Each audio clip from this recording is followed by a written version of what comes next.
local remittances of the BCDA is higher than the 3.93 billion in 2016.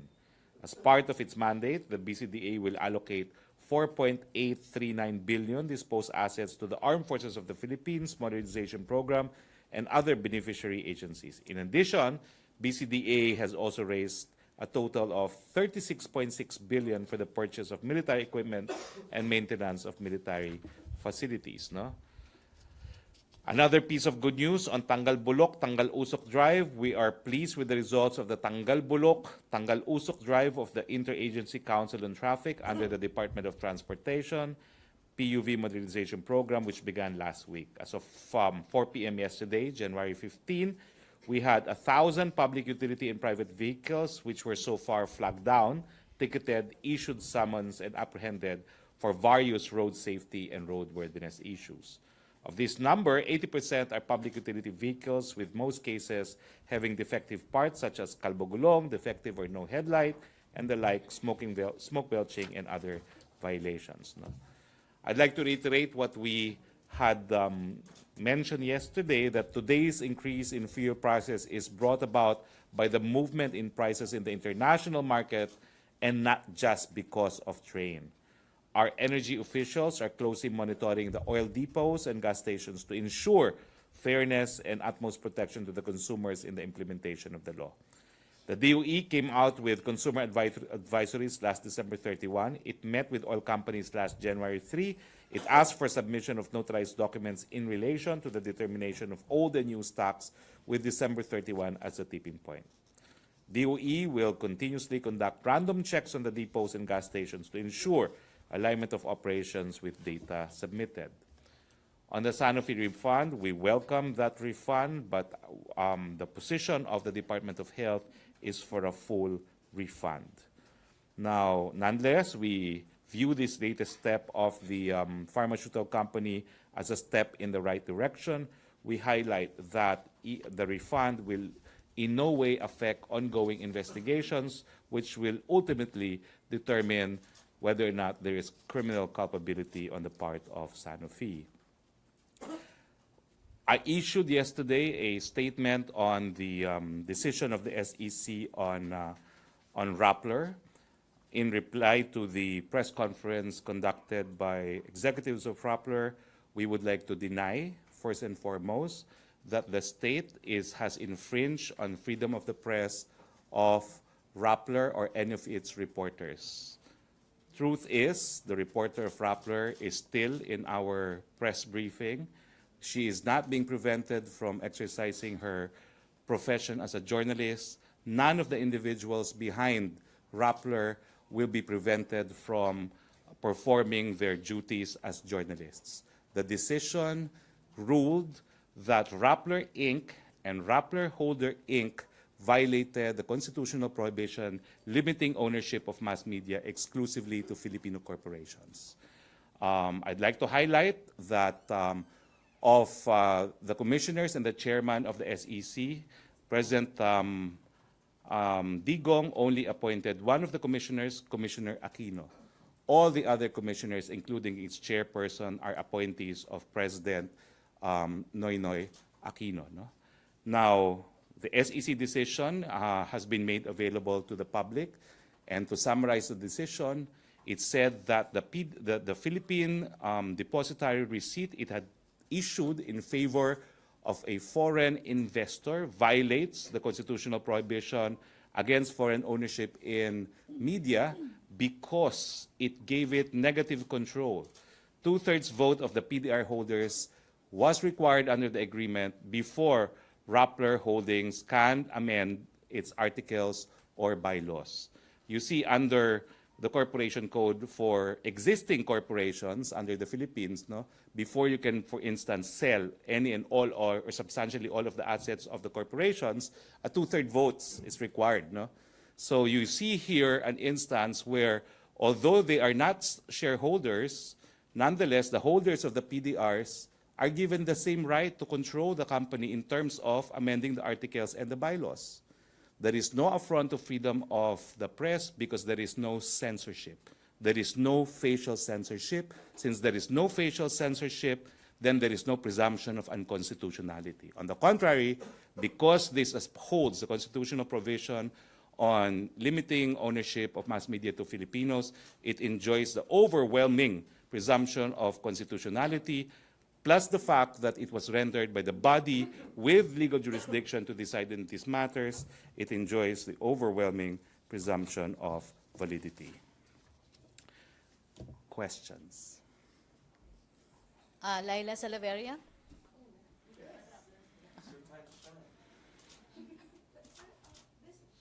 happening with Raptors? Or isn't this part of a pattern? Because the president has complained about several media organizations in the past, and every time he complains about an organization, may government action that's happening to that organization. I think that's a great disservice to the chair of the SEC. In the legal profession, if you respect Maria Ressa in the journalism profession, Chair Herbosa enjoys the same kind of respect amongst lawyers. That's really something that lawyers will find difficult to accept, that Chair Herbosa is a person who can be influenced to making a decision that is contrary to law. Chair Herbosa simply is not capable of that. But sir, this move was prompted by a letter from the Office of the Solicitor General. Well, according to the decision itself, they were looking into the matter already before the Solicitor General requested the Commission to look into this matter. Moreover, this was in the overall context of the SEC coming up with rulings interpreting our rules on ownership. If you will remember, PLDT had the same kind of controversy on its preferred rights. So it just so happened that at the time this decision was rendered by the SEC, there were all those similar issues that the SEC decided upon, which has since been ruled upon also by the Supreme Court. But sir, the President also earlier threatened the franchise of a TV station after he complained about its coverage. So you don't think it has any effect on the press freedom, the environment that the media operates in? That's what I'm saying. It was unfair of Maria Ressa to say that they're victims of an attack on press freedom, because they're not. She defies this Philippine depositary receipt. No one told her to structure in this manner. She probably had more faith in her lawyers than she should have, but no one is exempt from complying with the Constitution and the laws of the land, particularly where you're talking of a media outfit in the exercise of a public trust, criticizing government officials for violating the Constitution and the laws of the land. I would hope that they would be first and foremost compliant with all constitutional and legal requirements themselves. But if you put it in the context of the President complaining about certain media agencies and threatening them, you don't think this is... If the President wanted to do that, he could have just sent armed forces to their offices and padlocked them, which has been done by other regimes. The President has never done that. The President has never done that. So is that the only way to shutter a media agency? Or Well, all I'm saying is, in this instance, the President had nothing to do with it. It's by individuals who were not his appointees. He could not control the majority of the commissioners and the chairperson of the SEC itself. And of course, you don't know about the credentials of Chairperson Tess Herbosa, but I'm reiterating it. It is unfair to her to think that she was acting merely as a lackey of the President. She will never do that. So sir, is it just a coincidence that the President had singled out Rappler for criticism earlier? Let me put it this way. No one is exempt from complying with the Constitution and the laws of the land. Even Rappler, even the media must comply with it. Okay, Pia? So, sir, the President's speech and the President mentioning Rappler in the SONA had nothing, it had no effect whatsoever on this case. No, because this was a legal decision based on existing jurisprudence and based on interpretation of the Constitution made by an independent body that the President does not control. Sir, how about the speed in which this case progressed? It was resolved in 5 months when usually it takes a year. They skipped certain processes. And also there are some cases when in similar situations, the SEC just requires the company to strike down that part of the contract instead of completely revoking their registration. How would you then explain this? Pia, I think the SEC is looked upon as one of the most efficient agencies of government. Chairman Herbosa is renowned and respected for the dedication to the rule of law, and for her consistent stand against corruption in government as well. Sir, how about the fact that the papers were accepted by the SEC in 2015, but under a new administration, it has been looked upon unfavorably? What's the missing link let's here? put it this way. They will accept it, but if there is, in fact, a controversy on ownership, they have to rule on it. It would be dereliction of duty on their part if they did not rule on a pending issue before them. Okay, Joseph Morong? First off, sir, on the legality, is it the issue of PDRs per se or the one that you mentioned kanina na condition in the PDR particular to Omidyano? Well, the decision was the PDR was part of an elaborate scheme to circumvent the constitutional prohibition on foreign ownership of media because through the PDR, and Rappler was not the only one that has issued PDRs, no, others have, but this is unusual because this PDR gave negative control to the foreign investor in the sense that 2/3 of the PDR holders needed to consent before they could amend the articles and bylaws of Rappler. And kanina nga, sinabi ko, Filipino corporations that intend to sell all or substantially all of their assets need to have 2/3 vote of all stockholders. No? So it's similar to that kind of a control exercised by stockholders. So that's why the court said this is a circumvention of the prohibition, even if, without a doubt, the shareholders are Filipinos. By entering into this kind of an agreement, they have given control to a foreign entity. Okay, follow up? And that is relevant because vis-a-vis the 100% media ownership provision in the Constitution.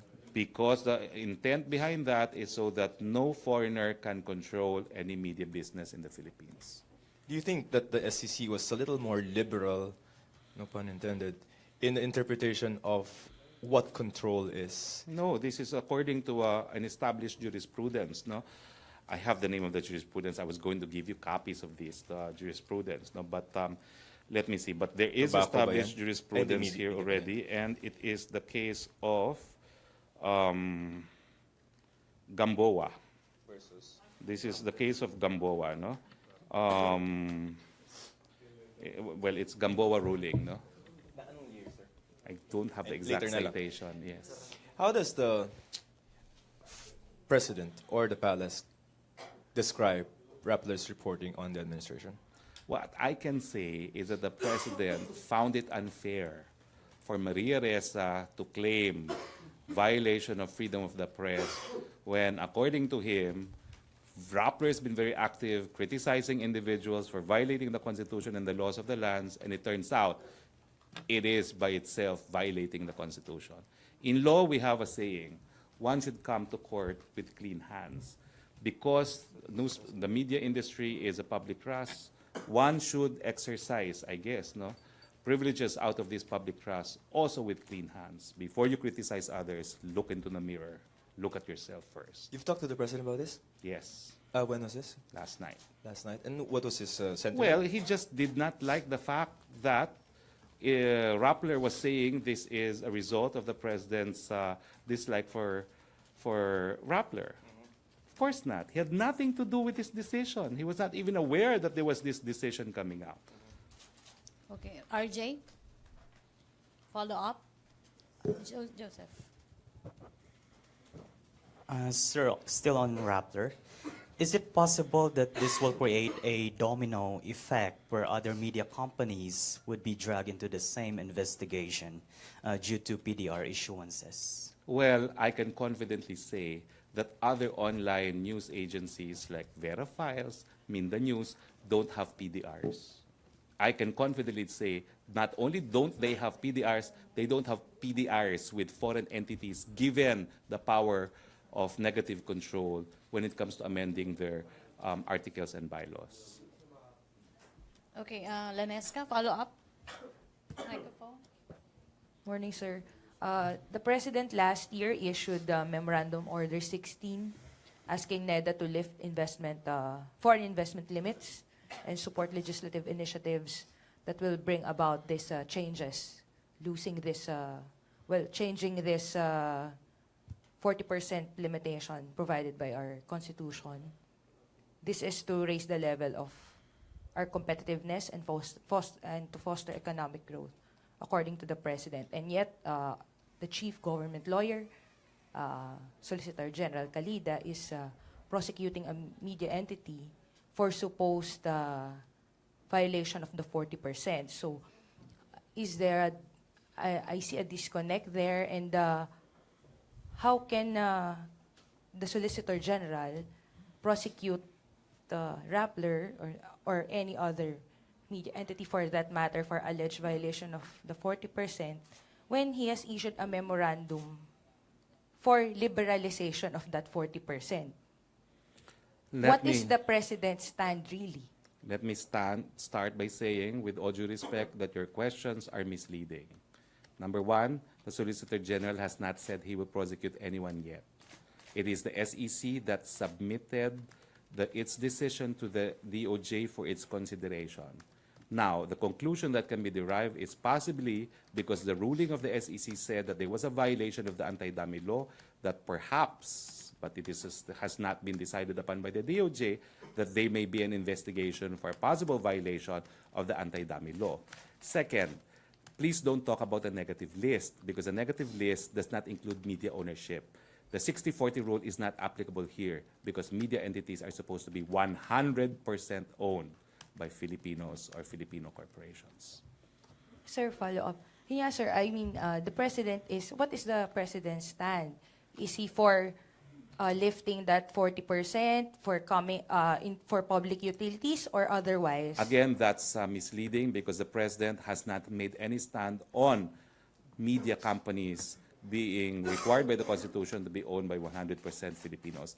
That's not covered by the negative list because it's an absolute rule that it can only be owned by Filipinos or Filipino corporations and associations. Ano nga, sir, ang posisyon ni Presidente? Because Pernia already said... Wala pong posisyon ng Presidente pagdating sa media ownership. Hindi po siya kasama sa negative list, dun sa listahan na pinapalift from the negative list. I think I distributed copies of that list about a month ago. Hindi po kasama doon ng media companies. Sir, regardless nga po dun sa negative list. Under the Constitution, sir. It depends kasi. Merong 60-40 rule which is applied to everyone, including retail trade. Pero may special rule pagdating sa media, 100%. So is the President hindi siya kasama dun sa proposal ng Presidente na i-relax. Okay? In other words, he is still for retention of the 100% rule as far as media ownership is concerned. Okay, He thank is you. for 100 pa rin. Ay, nandiyan For na mass sa- oo, media. kasi hindi nga po pwede siyang, yung sinasabi mo kasi, Kahit yung may mga leeways ang executive. Sir, but Oo. he is pushing for the amendment of the Constitution. So, kahit i-amend yung Constitution, gusto niya 100% pa rin. Yung sa mass media. Pagdating sa media, hindi naman siya kasama, hindi siya priority na ma-liberalize. Do we really need foreign investors for media? Ngayon nga, 100% we have a thriving media business. Ito ba yung area na kinakailangan natin ng foreign investors? Hindi. Diba? Okay, thank you, Lanesca. Follow up or other issue? Bombo, Raymond Tinasa.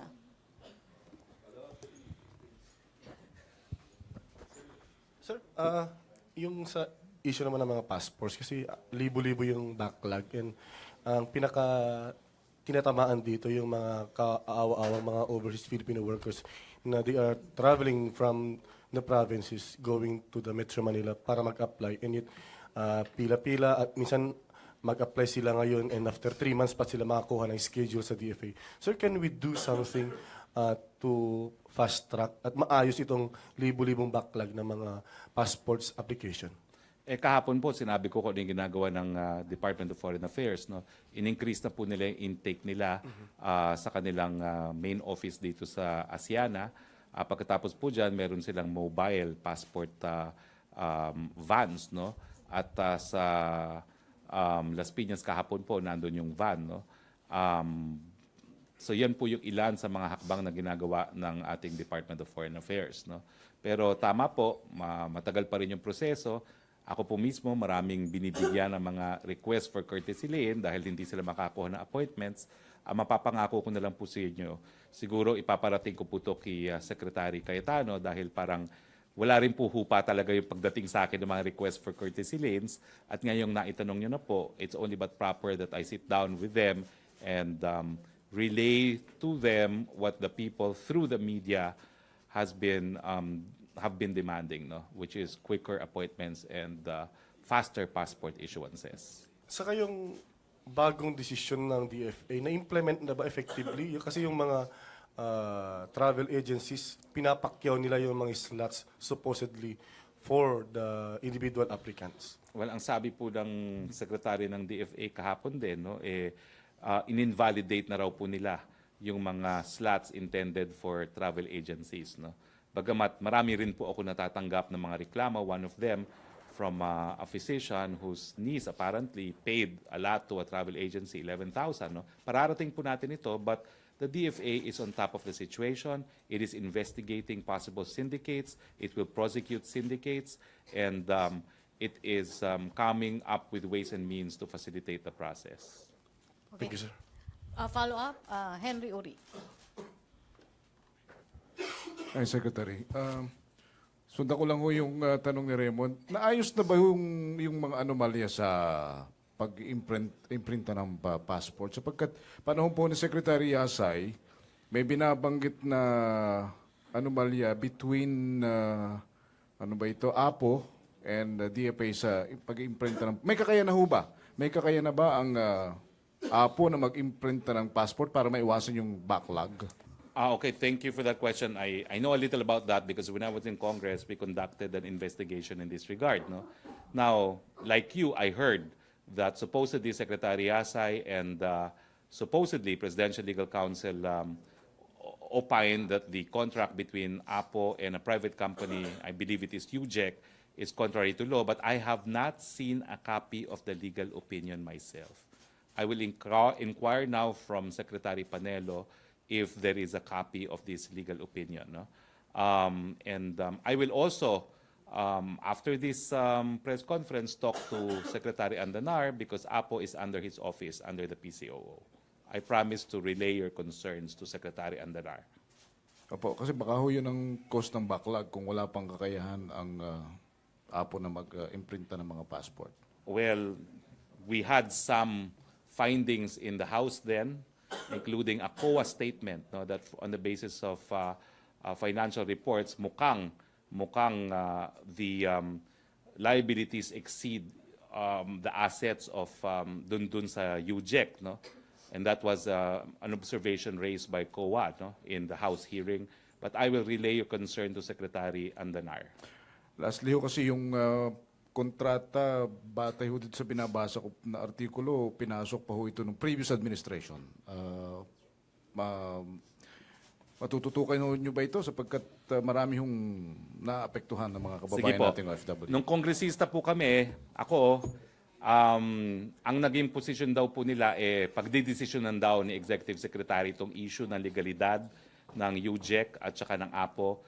Tatanungin ko po ngayon si Executive Secretary kung anong decision niya dyan. Tatanong ko po kay Secretary Andanar kung anong feedback niya dyan. At hihingin ko rin po ang yung formal report ng COA on the soundness, financial soundness of the contractor UJEC. All right, thank you, sir. Okay, other Unfortunately, I cannot give you answers now. I can only verify from people in the palace. Yes. Pia, follow up or other issue? Okay, Pia. Microphone.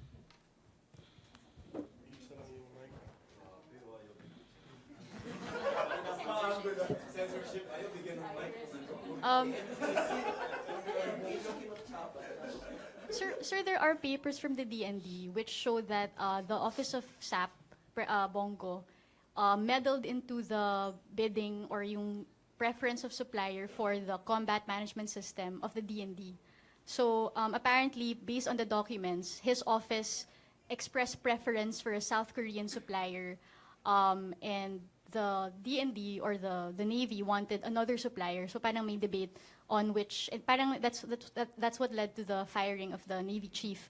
So this runs contrary to statements by the President that his office never intervenes in government contracts. Can you explain this I have contradiction? no idea what you're asking about. I will have to inquire. I will inquire from SAP if it is true that he intervened. I will inquire from DND if it is true that there is such a bidding, and I will get back to you. I will revert to you after I have talked to them. Sir, I have no idea. But just to clarify, such contracts do in fact reach the office of the president, because he always says it never reaches his desk. I do not know what specific contract you're talking about. You can imagine that there are hundreds, if not thousands, of contracts, no? Sir, So this I is do the not one know. You dealing have to with- specify which contract it is, Yes. so that I can make the proper inquiry. Sir, this is the preference for Hanwha Thales, THALES, to provide critical combat management system for 2 warships that were being built by the winning bidder, Hyundai Heavy Industries. I will inquire. Yes. Okay. Aye. I will not. I will inquire because I do not know. Okay. Follow-up or other issue? Rose Novenario.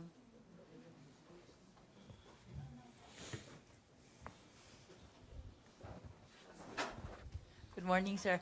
Sir, may napag-usapan na po kayo ni Presidente kung sino papalit kay Chairman Licuanen sa CHED. Wala pa po. Itutuloy po kaya yung pag-iimbestiga sa umano'y alingas-ngas dun sa CHED ayon dun sa proposal ni Congressman Nograles? Susuportahan ho ito ng palasyo? Meron na pong komisyon na yung chairman at commissioners ng Presidential Anti-Graft Commission, siguro po sila na mag-iimbestiga nito. Thank you. Okay. Philip Tobesa. I know, Laila, you've been asking about why there has not been any commissioners and chair appointed to that Presidential Anti-Graft Commission. He did yesterday. Presidential prerogative. Sir, good morning. You mentioned yesterday na the BBL would be prioritized by the administration even before the Chacha. Pero as of last month, December, the President was saying na meron itong mga constitutional infirmities na baka mahirapan ipasa. Why the change in tune now? No, there's no change in tune. You need to pass a BBL that's consistent with the Philippine Constitution. Simply put. Are we saying na na-address na po yung mga constitutional? Well, whatever has to be passed must comply with the Constitution for it to withstand judicial scrutiny. As we all know, the very first attempt, the MOA AD, was struck down as being unconstitutional.